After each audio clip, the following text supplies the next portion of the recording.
बहुत लोगों ने कहा बिट्रेयल ऑफ जम्मू कश्मीर। मैं सोचता हूं कि बिट्रेयल ऑफ जम्मू कश्मीर चिदम्बरम जी से लेकर बड़े बड़े संविधान विशेषज्ञ एजी नूरानी सेल्फ प्रोक्लेम्ड, मैं उनको मानता नहीं हूं, क्योंकि दुर्भाग्य यह है कि लीगल डॉक्यूमेंट को छोड़कर वो सब कुछ उसके आधार पर वो चर्चा करते हैं। वो लेटर्स को, भाषणों को भी डॉक्यूमेंट मानते हैं और उन्हीं पर ही वो चर्चा करते रहते हैं। ये जो बात हम लोग करते हैं सारा, उसमें से बिट्रेयल ऑफ जम्मू कश्मीर, मेरे मन में आ रहा था कि बिट्रेयल कब कब हुआ। पहला बिट्रेयल हुआ जम्मू कश्मीर के महाराजा बार बार विलय के लिए कह रहे थे और हम विलय कर नहीं रहे थे। किस किसने बिट्रेयल किया, समय आ गया है, देश के एकेडमिशियनों को सब डॉक्यूमेंट उपलब्ध हैं, उन डॉक्यूमेंटों को पढ़िए और लोगों के सामने लेकर आइए। 21 अक्टूबर को भी नेहरू जी ने सरदार पटेल को कहा कि मेरे लिए ज्यादा महत्वपूर्ण है विलय से पहले शेख अब्दुल्ला को सत्ता सौंपना। यह रिटर्न डॉक्यूमेंट है।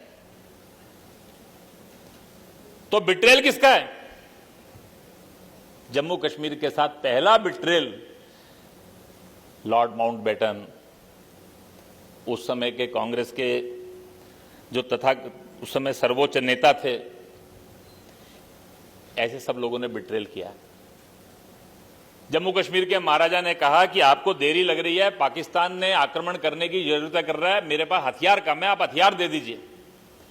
सरदार पटेल ने मीटिंग बुलाई कैबिनेट कमेटी ऑन डिफेंस की 2 अक्टूबर 1947 को।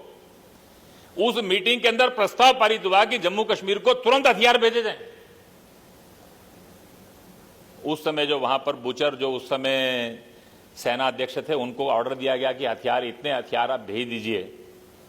जिस समय 26 अक्टूबर को दोबारा डिस्कशन हुआ, हथियार पहुंचे कि नहीं पहुंचे, उनने कहा कि आकिल लेक ने मना कर दिया था। आकिल लेक उस समय दुर्भाग्य ऐसा था कि भारत के सेनापति वो भी अंग्रेज थे, पाकिस्तान के सेनापति भी अंग्रेज थे, दोनों के ऊपर एक और सेनापति थे। दुनिया के इतिहास में ऐसा कभी नहीं होगा कि किसी दो देशों के आपस में लड़ रहे हैं और दोनों के सेनापति तीसरे देश के, और उनके ऊपर भी एक सेनापति। तो बिट्रेयल किस किस ने किया है, बिट्रेयल की कहानी कहां से शुरू की जाए? तो पहला बिट्रेयल तो 1947 में ही जम्मू कश्मीर के साथ होना प्रारंभ हो गया। दूसरा बिट्रेयल 11 नवंबर के बाद हुआ। पाक ऑक्युपाइड जम्मू कश्मीर में लोग लड़ रहे थे। शेखर गुप्ता का मैं कल एक आर्टिकल पढ़ रहा था, मौसम बड़ा खराब हो गया था, सेनाएं जा नहीं सकती थी। 11 नवंबर को हमने उड़ी जीत लिया था। मीरपुर में 40,000 हिंदू सिख इकट्ठे हो गए थे। 32,000 लोग मारे गए उसमें से। और ये जो 32,000 लोग मारे गए, ये 25 नवंबर से 25 दिसंबर के बीच में मारे गए। जम्मू से बाय रोड 2 घंटे का रास्ता है मीरपुर केवल। हमारी सेनाओं को ऑर्डर नहीं दिया गया।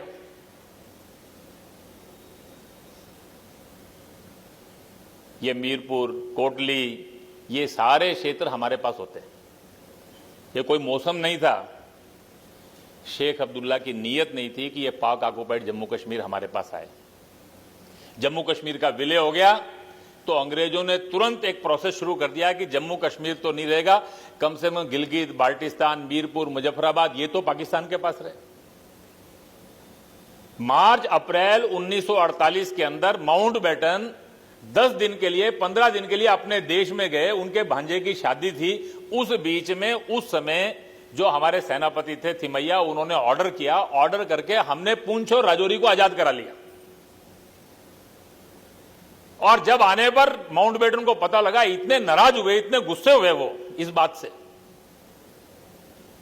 ये पूंछ और राजौरी भी हमारे पास नहीं होता। ये 22 मार्च से 11 अप्रैल के बीच में 1948 में आजाद कराया गया, जिसमें ब्रिगेडियर उस्मान और इनका बलिदान हुआ उस कालखंड के अंदर।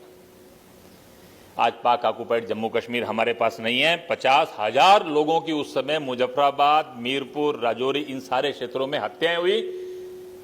इसके जिम्मेदार कौन है? ये बिट्रेयल वहां था। जिस महाराजा ने विलय किया 1949, 20 जून को उनको राज्य से बाहर कर दिया गया। That was the third betrayal. किसी राजा के साथ ऐसा व्यवहार नहीं किया गया। महाराजा के पत्र है बार बार, जो आप कह रहे हैं मैं कर रहा हूं वो।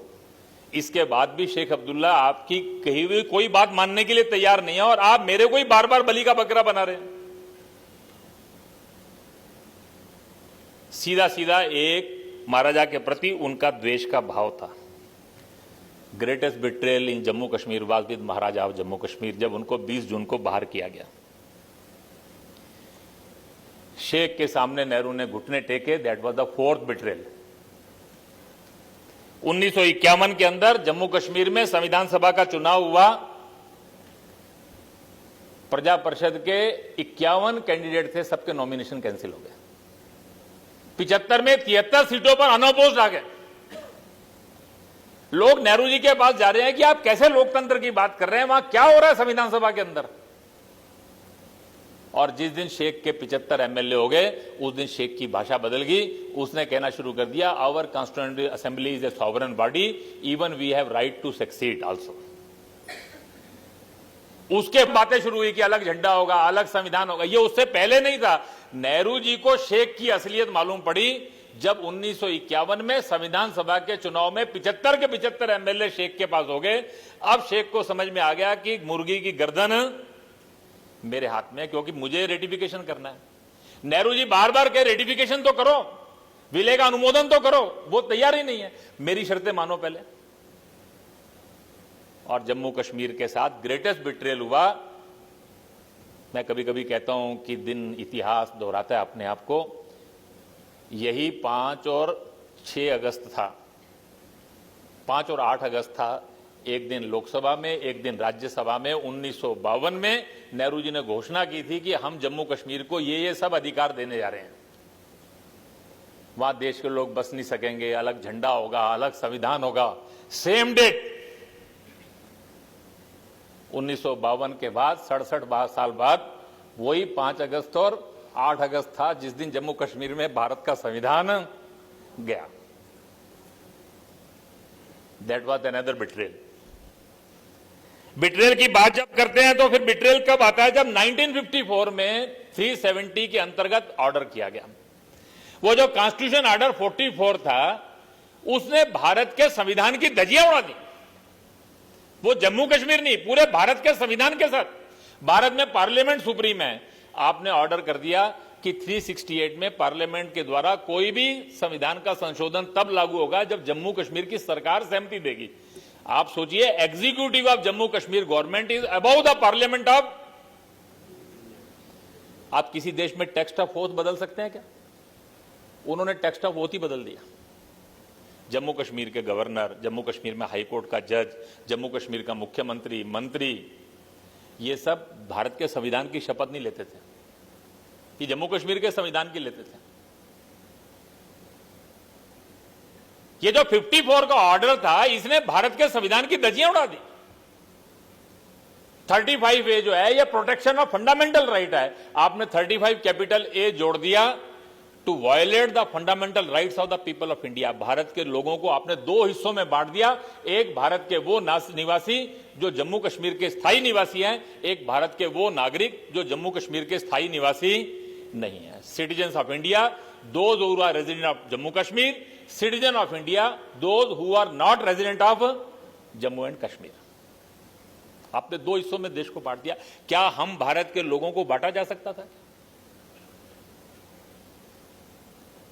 जम्मू कश्मीर के अंदर ग्रेटेस्ट बिट्रेयल भारत के साथ हुआ, भारत के संविधान के साथ हुआ। ये 1954 के अंदर हुआ। अगला ग्रेटेस्ट बिट्रेयल हुआ 1990 में, जब वहां की परिस्थितियां ऐसी बनी और कश्मीरी हिंदू समाज का वहां से विस्थापन हुआ। 47 में देश का विभाजन हुआ। दुर्भाग्यपूर्ण परिस्थितियां थी, लेकिन उसकी पृष्ठभूमि में विभाजन था। 90 में तो देश स्वाधीन था। देश स्वाधीन होते हुए देश के एक हिस्से से भारत माता की जय, अपने देश राष्ट्र की बात करने वाले व्यक्ति को, अपने हजारों साल की संस्कृति का गौरव रखने वाले व्यक्ति को वहां से विस्थापित होना पड़ा। That was again an betrayal. 8 अगस्त 2019 को बिट्रेयल नहीं हुआ। बिट्रेयल की कहानियां बड़ी हैं। मैं केवल 5-6 बातें मेंशन कर रहा हूं कि कब कब बिट्रेयल हुए हैं भारत के अंदर। बहुतों ने कहा कि संविधान विरोधी काम हो गया। चिदम्बरम साहब ने सवाल किया कि whether 370 could be amended through 370 could only be amended through 370। ये आपने ही हमको समझाया है। 2019 में तीसरी बार 370 में अमेंडमेंट हुआ है। पहला अमेंडमेंट 1952 में हुआ था, दूसरा 1965 में हुआ था।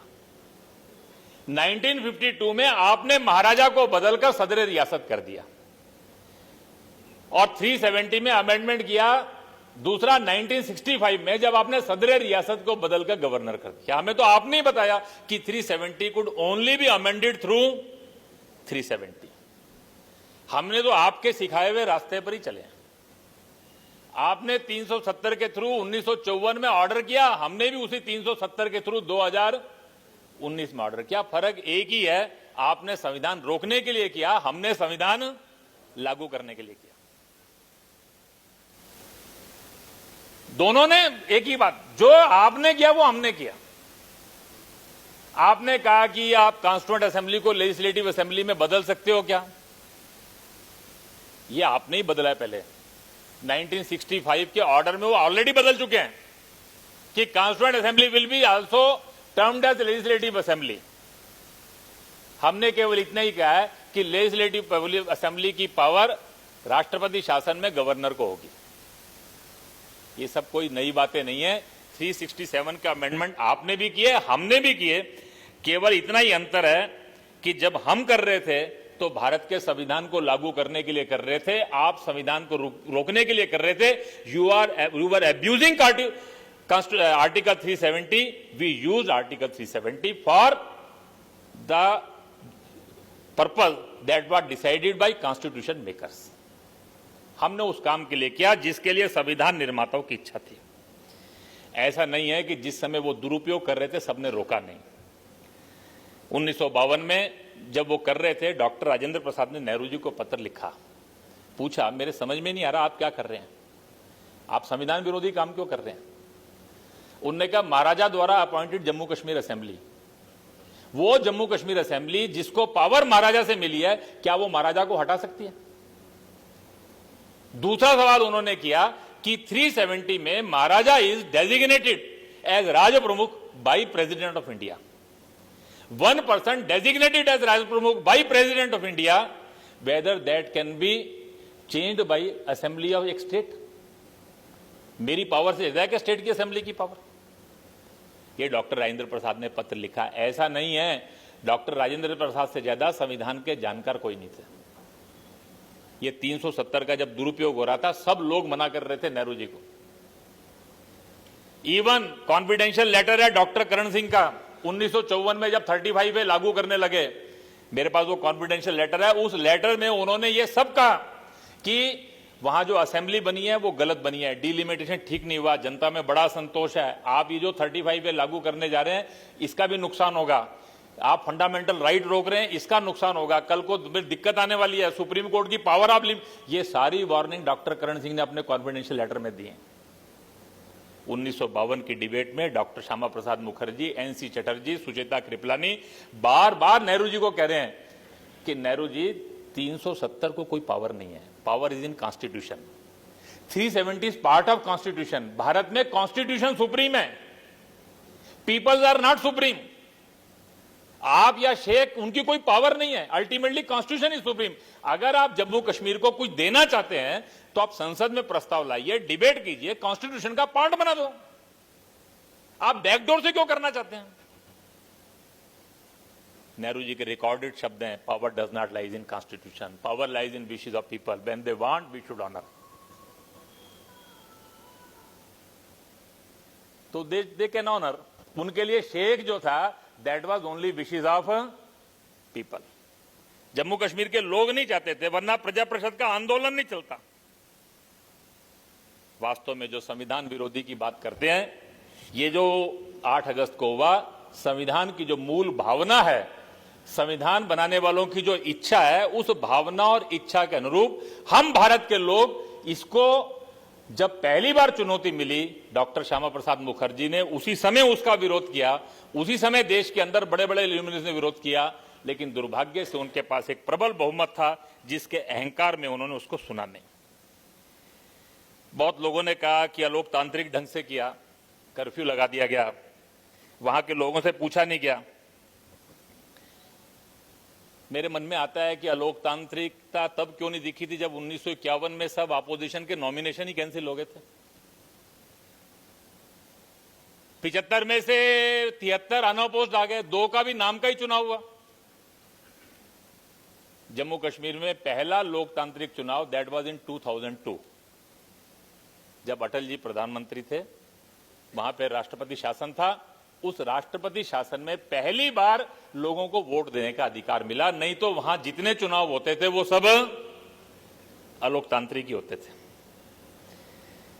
मुझे लगता है कि ये जो सब बातें करते हैं सारे, उसमें से उनको ये समझना चाहिए वास्तव में ये कर्फ्यू और ये सब लगाने का हेतु क्या था। कुछ लोग उसका नाजायज लाभ उठा सकते थे। 1953 के अंदर नेहरू जी के परम मित्र थे शेख, उसकी वास्तविकता आ गई। उन्होंने स्वतंत्र रहने का सपना देखना शुरू कर दिया। अमेरिका, इंग्लैंड, उन सब के साथ उनका गठजोड़ हो गया। बाद में उनकी कैबिनेट के अंदर नो कॉन्फिडेंस हो गया, उनको हटा दिया। जब उनको हटाने की बात आ गई, जब उनको ध्यान में आ गया कि मेरा बहुमत समर्थन ये समाप्त हो गया है, तो उन्होंने पाकिस्तान जाकर स्वतंत्र होने की कोशिश कर रही। आखिरी दिन उनको गिरफ्तार करना पड़ा। जब उनको गिरफ्तार करना पड़ा, बाद में दंगे हुए, सैकड़ों लोग मारे गए। तो आपको ऑपरेशन करना पड़ा। दुनिया में कुछ भी करना है तो करने का हेतु क्या है? वो समाज का हित है। कोई गलत आदमी अगर किसी की भावनाओं को भड़काकर उसका दुरुपयोग कर सकता है तो गवर्न करने वाले लोगों की जिम्मेदारी क्या है? जम्मू कश्मीर के अंदर जो जीवन की सब आवश्यकताएं हैं उसकी किसी को कोई कमी नहीं है।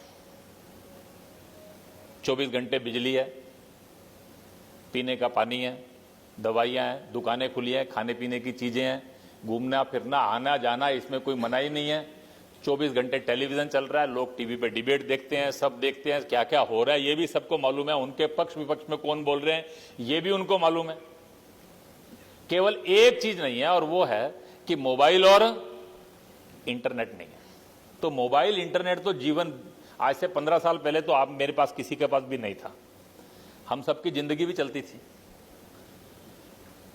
अभी आजकल जरूर है कि बैठे बैठे भी मोबाइल पर ही ध्यान लगाया जाता है, लेकिन आज कोई कहे कि भी वास्तव में कोई वहां पर ऐसा किया गया कि बहुत बड़ी, सामान्य पुलिस को भी यह कहा गया कि आप बंदूक लेके मत चलिए। जम्मू कश्मीर के अंदर बहुत अच्छे ढंग से ये सारा काम किया गया। बाकी समाज का एक हिस्सा है जिसके मन में कुछ हो सकते हैं, उनका प्रश्नों का भी समाधान किया जाएगा, उनको भी स्पष्ट किया जाएगा ये सब क्यों है।